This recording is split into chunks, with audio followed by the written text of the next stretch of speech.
So question number 2 on page 9 in the Unit 3 Properties of Angles and Triangles assignment is not exactly like this, but it has similar principles.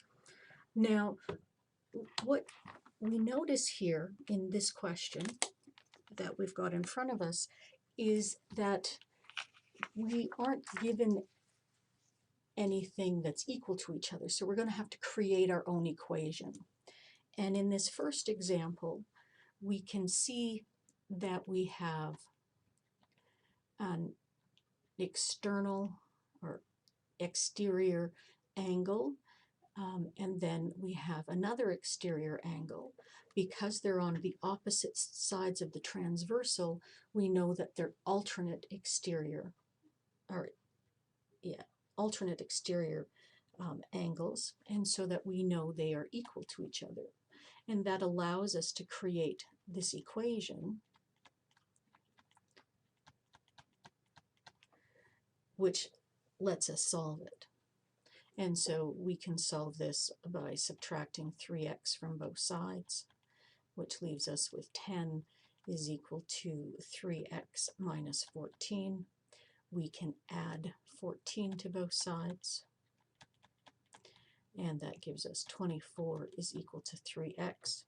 Divide both sides by 3, and we get 8 is equal to x. So that understanding the principles around the parallel lines in the transversal allows us to create our equation. The question number 2 in the assignment is more complex because we have a number of equations that we have to work with, but it's a similar process. What equals what, and how can I simplify it down so that I can create an equation with only one variable in it. Let's look at B. Here we have two angles. They're both interior angles, but they're both on the same side, so these are co-interior angles, and we know that co-interior angles add to 180, and so we have 9x plus 32 added to 11x plus 8, and that will equal 180.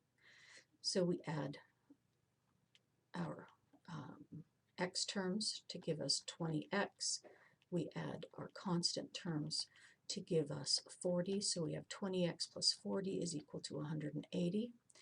We subtract 40 from both sides of the equation. That leaves us with 20x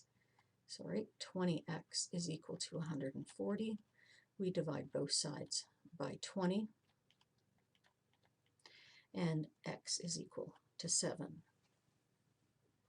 Okay, hopefully that gives you enough to go on in terms of finding this, finding a way to solve for A, B, and C in number 2.